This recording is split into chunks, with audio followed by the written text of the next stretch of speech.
just a couple of announcements first. First of all, welcome coaches to 2025 rules interpretation meeting.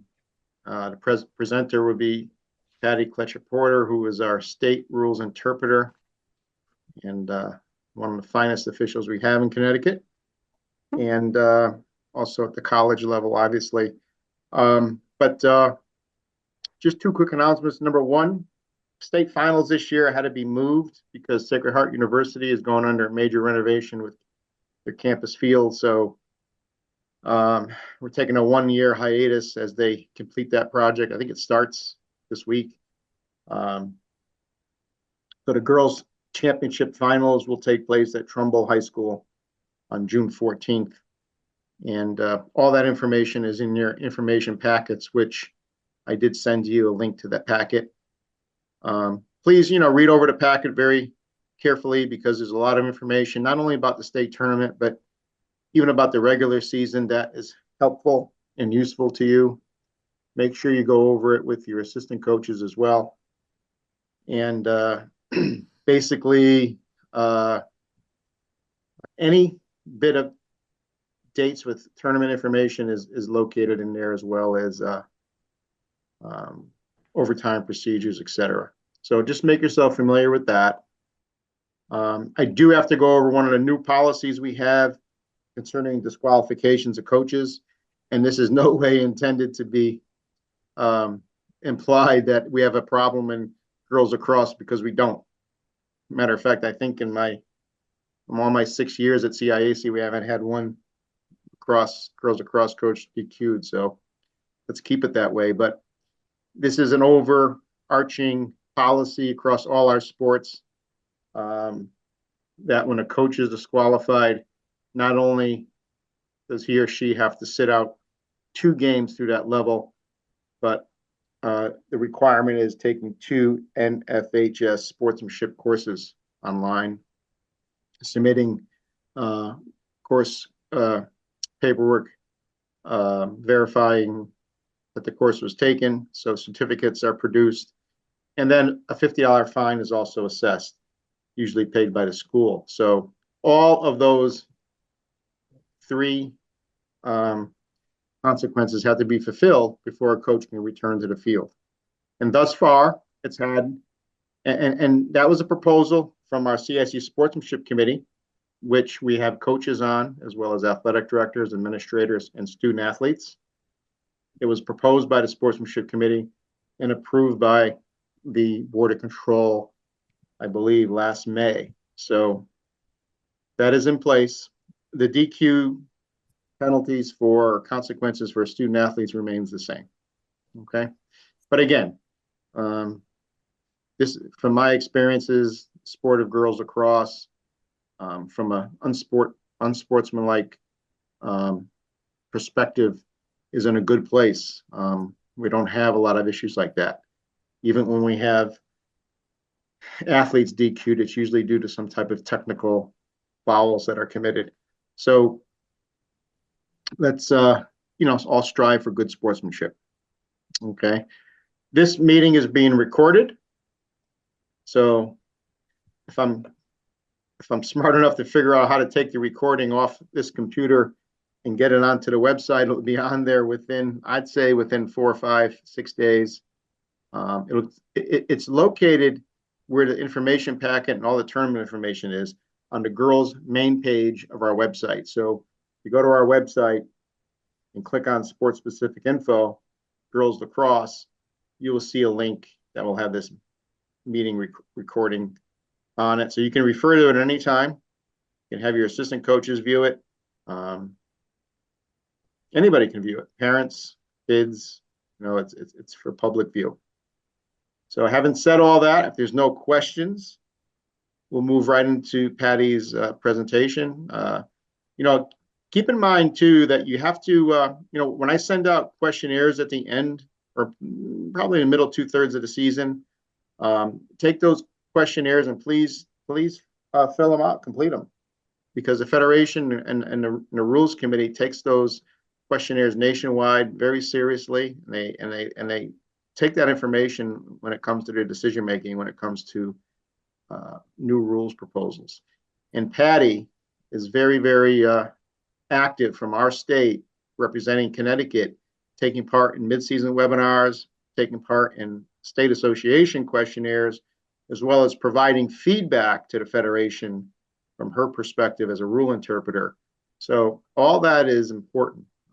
You want to be involved, and we want to have input. All right, Patty, so thank you. You may start. Okay, great. Thank you, everybody. We really appreciate you being here. And I think what's nice is that we're all going to be receiving the same message. So I'm going to share my screen and bring up a PowerPoint so we can go through. The good news is there's not many rule changes. There's 6. So we're very excited about that. But I think what Dan said, there's going to be a questionnaire coming out that you would like to see rule changes in the future. And again, the committee goes through every single person's request, and they really debate it, talk about it, and then really try to make a change in the direction for the future of lacrosse. So it's very exciting in that respect. All right, so here we go. Let's get going. I'm going to try to share. Okay. I would imagine this is, someone may have to help me out here.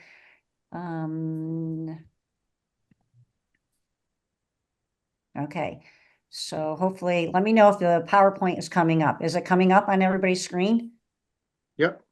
Okay, great. Okay, we're going to go slide.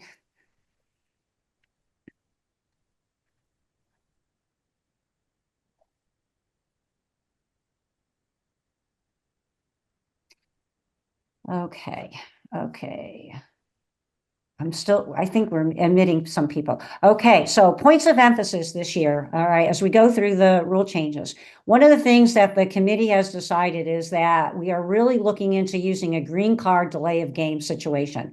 And the proper use of the green card is important, and it's basically to discourage the penalizing of fouls, etc., interrupting the game.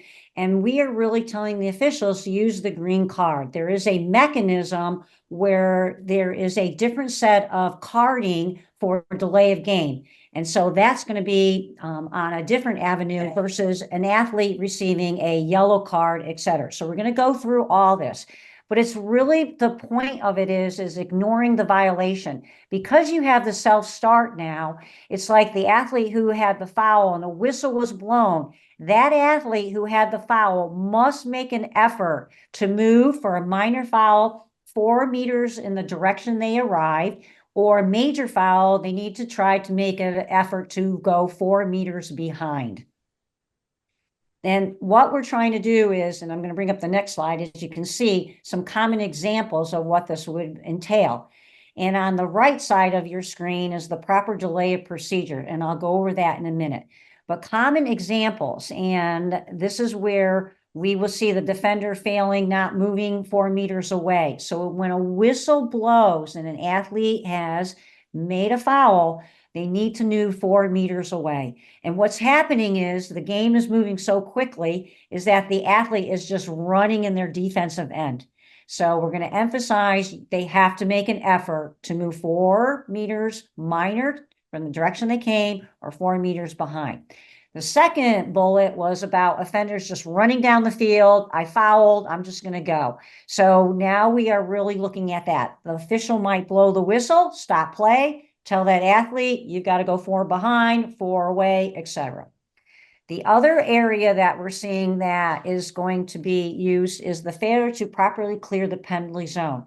So if we have a 12 meter and 8 meter free position, or we are looking that you have to clear that penalty zone. And we're seeing athletes taking their time and the clock is ticking. And so it's really delaying the start of that 8 meter. The official might stop the game, green card, okay, as we go through that process.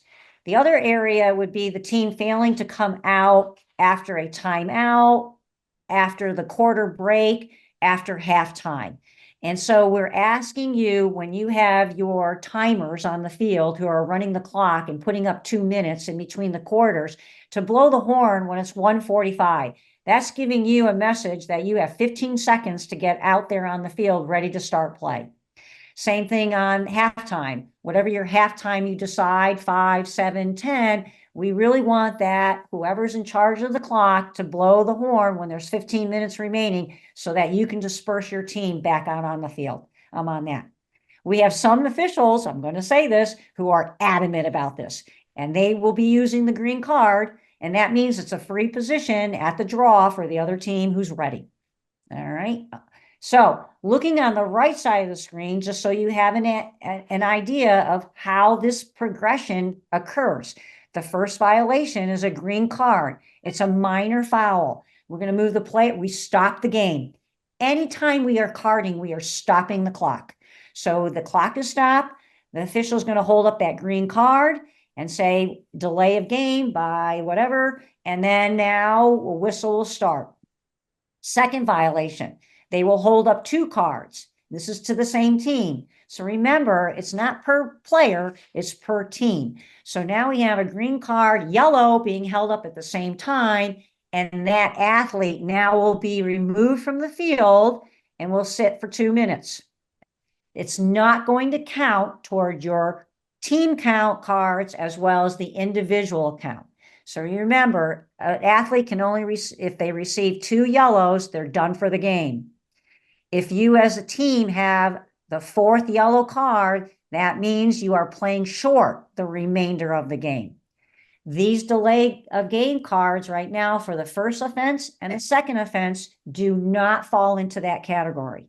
It's the third one that happens. So if we have a team that is now not coming out at a timeout, and this is the third time, so now we're going to stop, basically give that yellow card, and now an athlete will sit for 2 minutes, and that yellow card now is counting toward their cards. So hopefully that's the progression of what we're doing. So the umpires had the same PowerPoint, so they're ready for looking, I'm not going to say looking for this, but they really want to make sure we're really trying to keep this game flowing. Points of emphasis. So this is huge, managing safe play in the 8-meter. So we're looking to really see both officials being involved in the 8-meter area. We really want, hopefully you as a coach, really looking at this during your practices. So we're really trying to minimize the risk in the 8-meter. And here are some of the things that we are concerned about. Checks to the head and neck. Anything checked to the head, anything coming in the neck are automatic cards. Illegal contact of the cross of body, dangerous, out of control. Basically, a player's going in for a shot, and now we have a defender with a stick pushing them to the ground. It's going to be probably a card.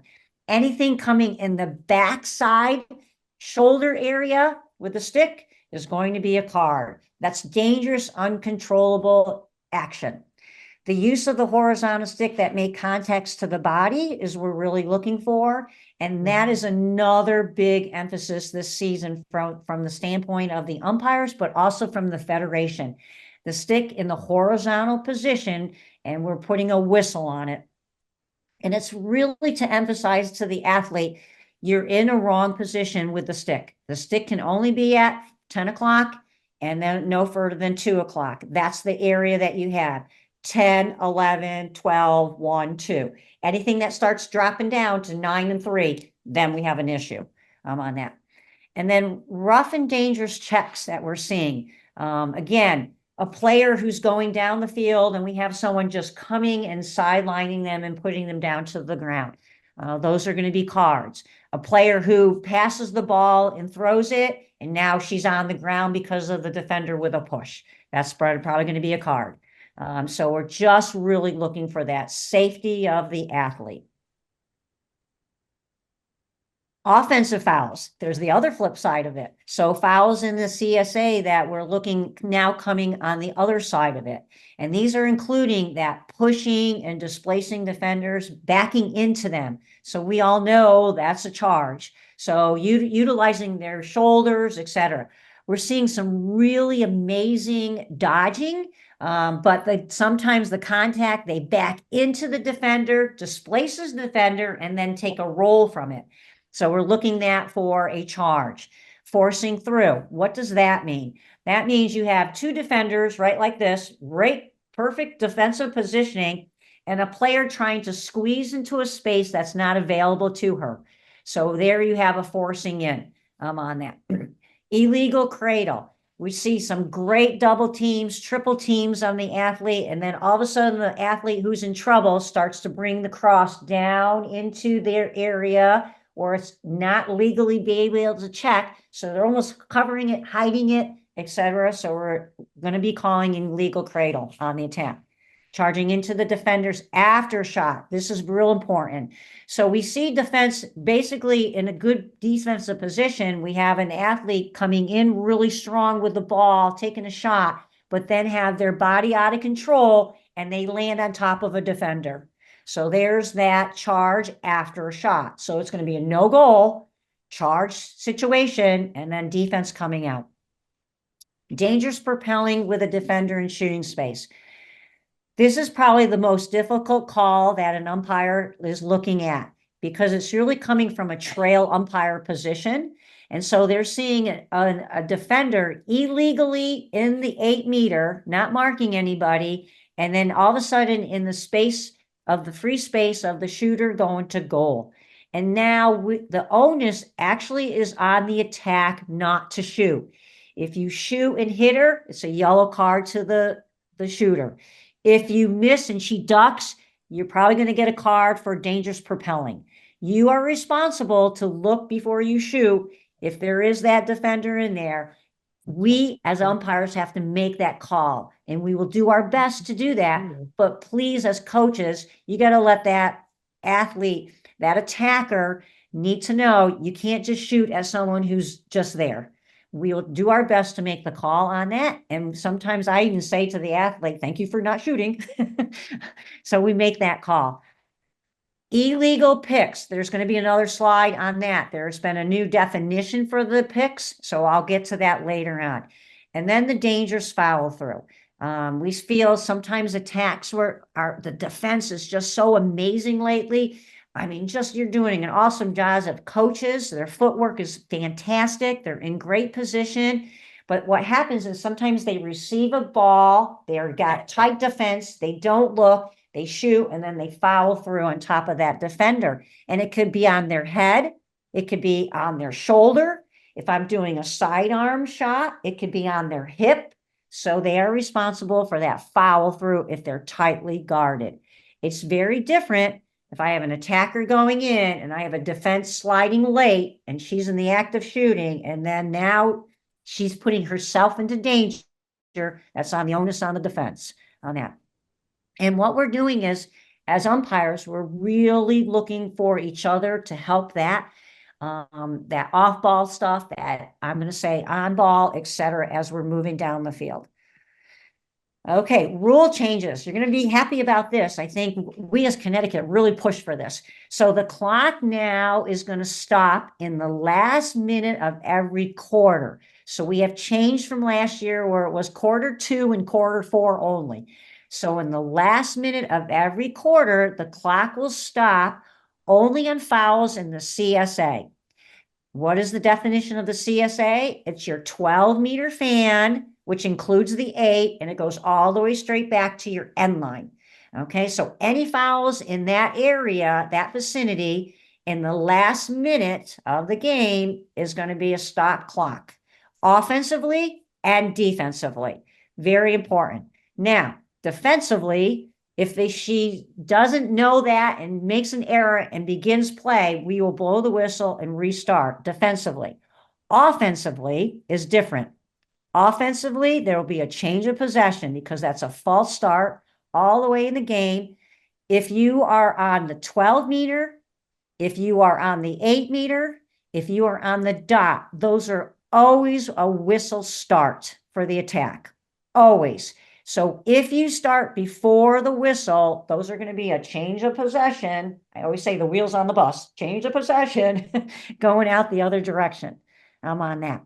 So that doesn't really change for the attack, meaning you could lose possession on that. Defensively, you won't because that's not in your area and vicinity. Now, the situation is like I like how we put that down in the bottom. If there is a foul at 1:03 on the game clock, the clock runs. These are fouls that are a minute under. Okay, so it's got to be only fouls within the minute. I'm on that. So I'm going to say 59 seconds. Yeah. Okay. So that's a tough one.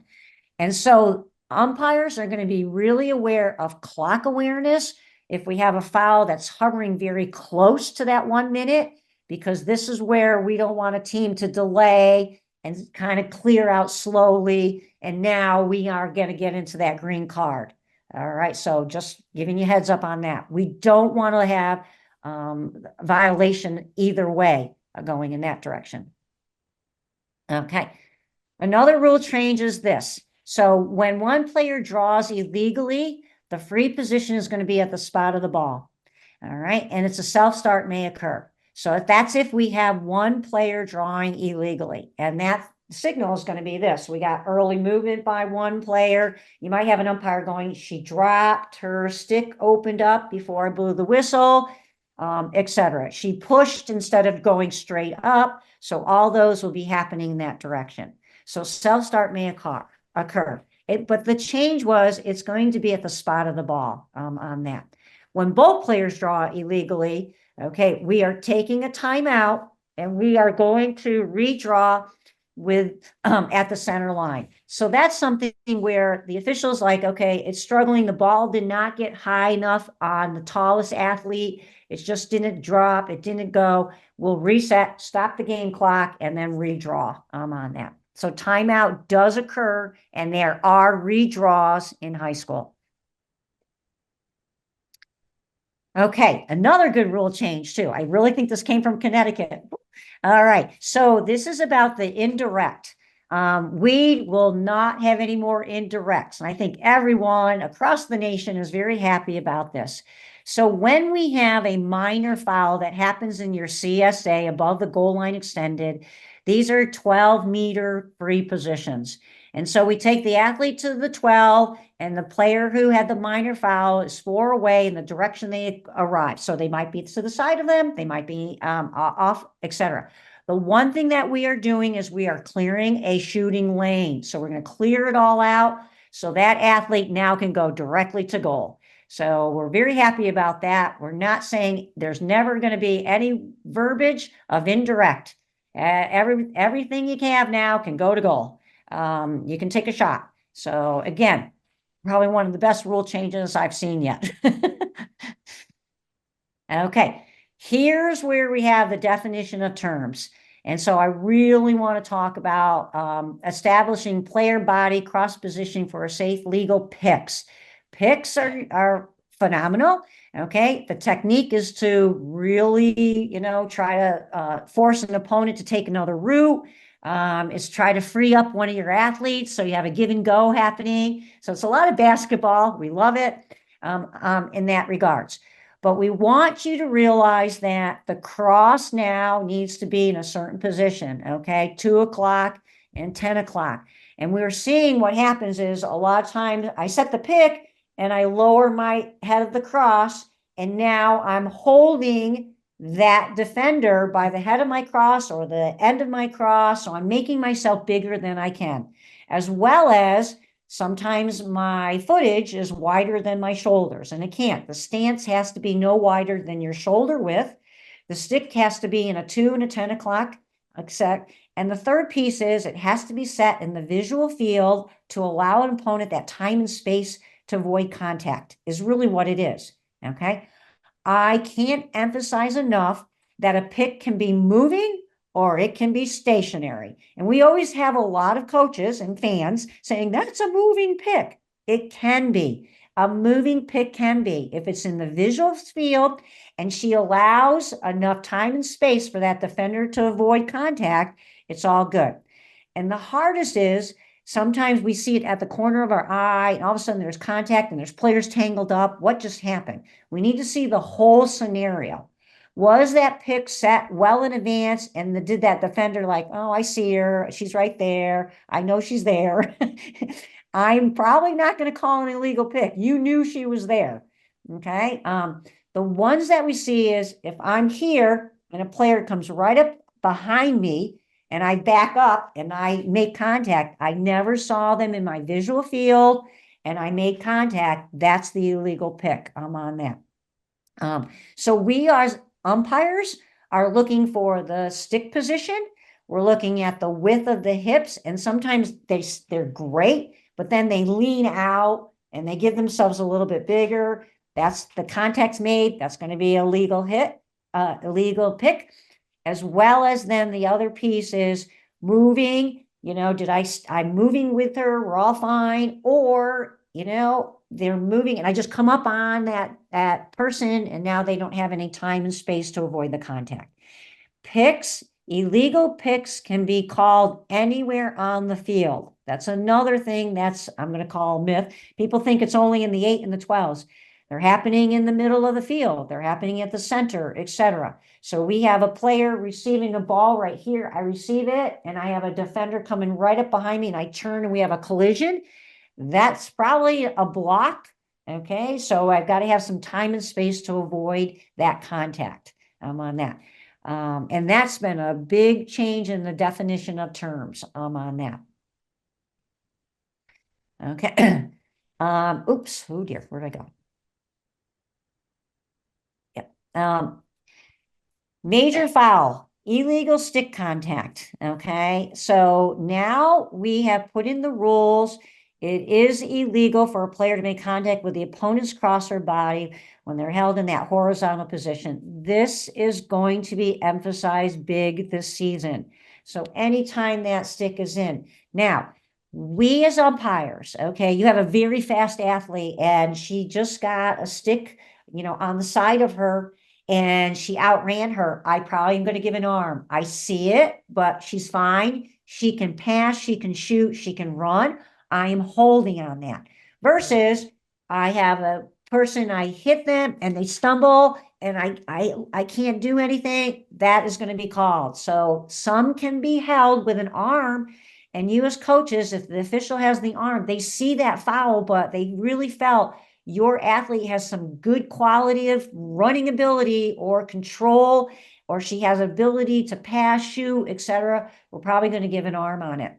If it's happening in the CSA, they're probably going to give a flag on it so your athlete can get that shot off on that. So I just want to emphasize that. Yes, some are going to have a whistle on it, and yes, some are going to have an arm on it. Okay. So the other thing too, and this is even at the highest level, that we are now seeing checking opponents' hands. I'm going to say it. I don't want to say it, but we see a lot of stick checking of the shaft, stick coming directly at somebody. And now we're seeing it hitting their hands or they drag the stick down on a hand. So this is now a major foul. So the hand is now part of the opponent's body. It used to be the hands were part of the stick. So if they got hit, oh well, not anymore. We're seeing too many bruises, broken fingers, bad knuckle bruises, cuts, scrapes, things like that on players' hands. So we've taken control as an organization and to really now start calling this. And so is it hard to call? Absolutely. The umpire is really trying to get in good position, but it's on our high point of list to really be watching for that, because if it gets rough and dangerous and it hurts, it's bruising. So we are really trying to protect that. Rough and dangerous check, again, is defined rough and reckless check. Another player's cross or a dangerous and intimidating manner. And that is, again, these checks that are coming toward and poke checks and, I'm going to say they're dragging the stick down. I'm on that. So examples are checking toward the body, making a sweeping, okay, and not hit the opponent's body, including the hands. The hands are going to be a huge thing this year. Understand that if there's a slash, and it's a big, player slipping their hands and really trying to sweep and out of control. Again, that's a card on that. So we are going to be looking for out of control, body positioning, all those type of things. Okay, and I think Dan said this, it's in the rule, it's in your packet too, but we wanted to go over this as well. And it's because sometimes our officials do make mistakes in regards to what is the overtime procedure. In Connecticut, okay, in Connecticut, we will play one overtime. So if your game is a tie at the end of regulation for the varsity games, we play one overtime period. You have a 5-minute rest. Okay, we meet with the captains. We just, the visitor calls the coin toss. The AP stays the same. It's just choice of direction. Okay, ends. And it's a 6 minutes. It's one full overtime period. It's broken into the 2 3-minute halves. And so we have 3 minutes and there's no score. The teams just switch ends. There's no coaching. Okay, and we now go in that direction. You as coaches have 2 timeouts per game. If you don't use them, you lose them. You only get 1 in overtime. You don't get extras. You only get 1 in overtime, and you get 2 in regulation. On that. The clock stops on the official timeouts or fouls in the CSA. So it's like your last minute of your quarters. Anything fouls in the CSA is now going to be with a stop clock. And when we say timeouts, any cards that are given is a stop clock. Offsides is a stop clock on that. And the Son of Victory, first goal wins. Okay, so we're good to go. I'm on that. Each team has one. Oh, it says that. Okay, all right, tied. So, and Dan would know this could help you too. If it's a tie, it remains a tie because you have a scoring system in regards to how many points you get for a win, I think, on that. Okay. That's it. That's it. If you have issues, okay, you know your 2 assigners. You have Pat Javorski and you have Brian Benici. These are the 2 signers in the state. So they are working really hard. I'm going to be honest. We are short officials. We just heard 2 officials decided not to ref again. And so that doesn't help our pool. But, you know, they're your contact people. You know, they may ask you to change times. They might ask you, I would hate to say days, but we do get into some situations where we might not be able to cover all the games. I hope not. They're doing their best job they possibly can in regards to that. The other thing too, if you have, Dan mentioned if there are any red cards, the officials do fill out a form. It does go to the Pat Javorski, who then sends it, I think, to you, Dan. So there is a mechanism of how we communicate if that occurs, so that because that athlete cannot participate in that next game. So we'll be on top of that as well. Do not hesitate to email me in regards to some issues that happen on games. We want feedback as well. We want to do a good job. We want to get better. So if there's something that we're lacking as an organization or as an umpiring community, we want to hear what we can do better on that. And it could be rules and things of that. So we have a mid-season meeting as well, and that we go over some of the issues that may have occurred so we can do better in the next half of the season as we're moving forward on that. I think there were some things coming from the chat. Is my right, Dan? Yeah, so and before we get to that, we talked about the red cards. Yeah. Besides the officials group sending it to our office and then we process it and notify the schools officially, but schools have to submit a DQ report as well.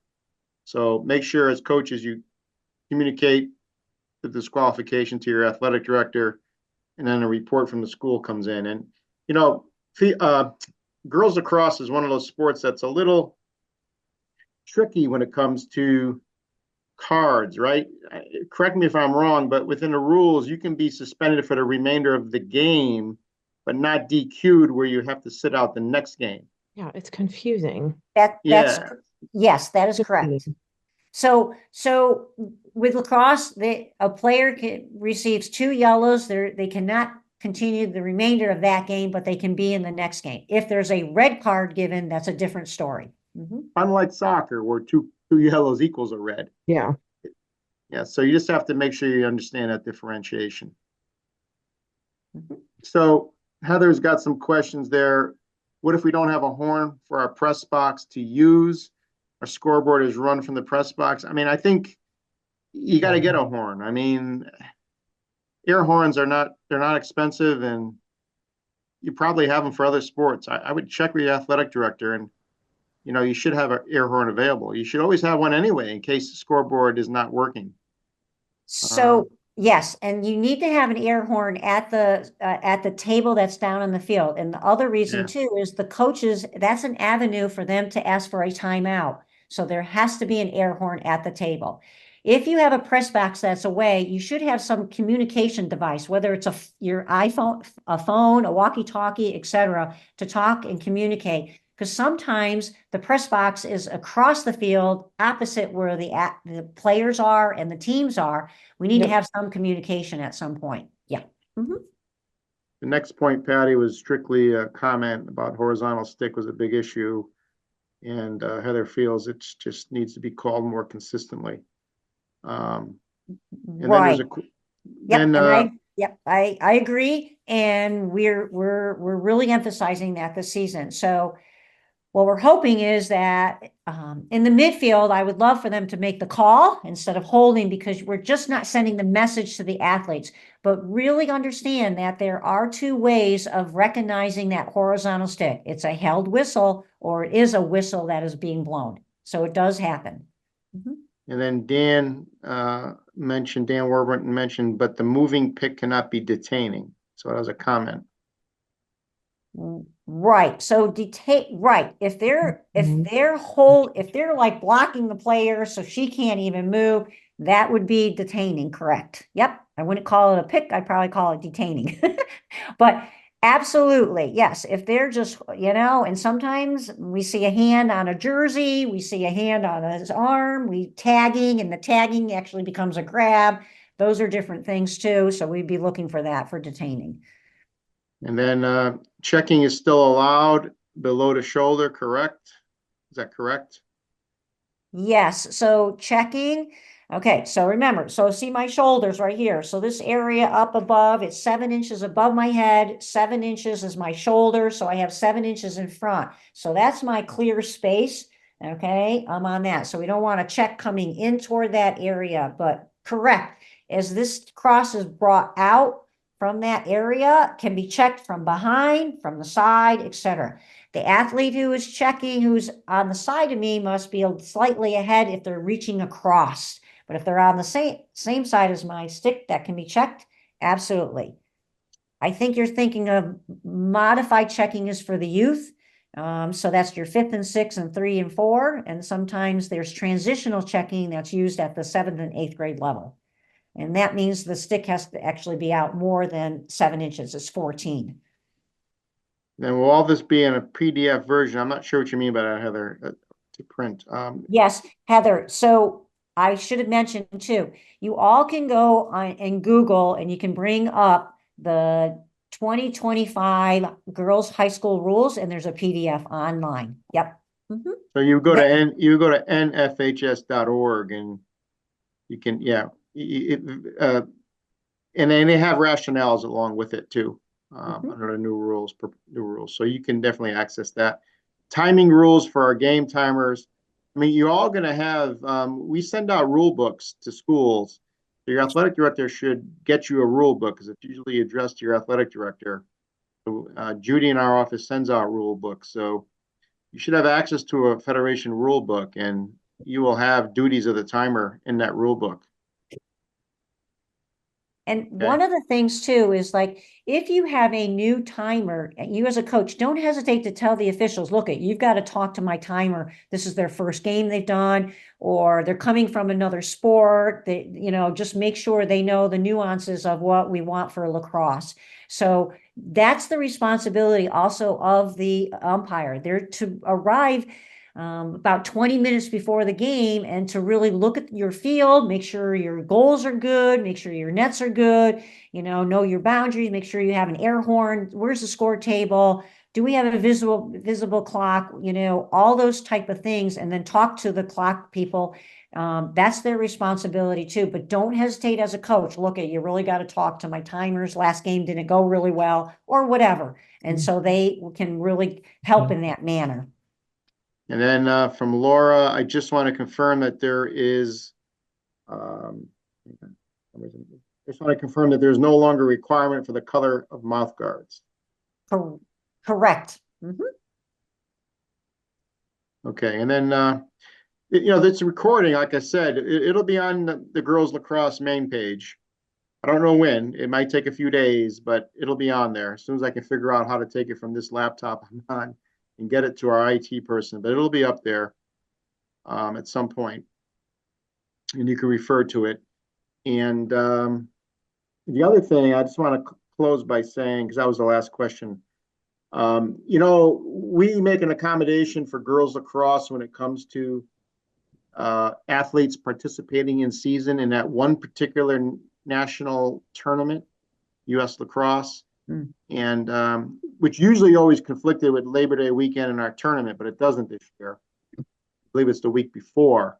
But, you still have to get permission. You still have to have the school grant permission. And Phil Schneider, who is the chair of the girls lacrosse committee, the coach chair, has that template, the letter template that you as a coach need to submit to your principal, and your principal needs to sign that letter, and that letter needs to be sent by your athletic director to me, and I file them and grant the, the permission to go. But it's already an approved in-season activity. Okay, it's on the Google Classroom, and it was sent out in all his tryout information. He attaches the letter to it. Perfect. And Lori, if there's new coaches on board here who might not be on the distribution list, that's helpful for them. Yeah, if there's any coaches on here and you're not in the Google Classroom, you can email me, Al Connolly at northbramfordschools.org, or Phil. We'll be happy to get you that classroom code. And there's a form you fill out, and that's where we get all your information. You want to be on that list. Okay. And that's the only approved in-season tournament. I mean, you do know that kids can attend instructional, educational-based college clinics, no longer than 1 day in duration during the season. But this is different. This is participation on a team in this one particular tournament. Okay. I don't believe there's one more thing in the chat here. If they don't have a game, the tryouts are the 6th. So I guess if you don't have a game on the 5th, but the tournament itself falls in season. So if they made the team, it would be a violation without the letter. Yeah, so was that like April's? Right. Yeah. The tryouts are April 6th. So if they don't have a game before the 6th, they would be able to try out without penalty. But if they make the team, you're better off just sending in everybody that tries out, and then you're covered. Because if you forget, then that's bad. That's good advice. That's good advice. Okay. All right, Patty, thank you. Lori, thank you for those comments. And everyone have a great year. Nice of you to join us tonight. And let's hope for good weather next week. Okay? Yes. Take care, everyone. All right. Thank you.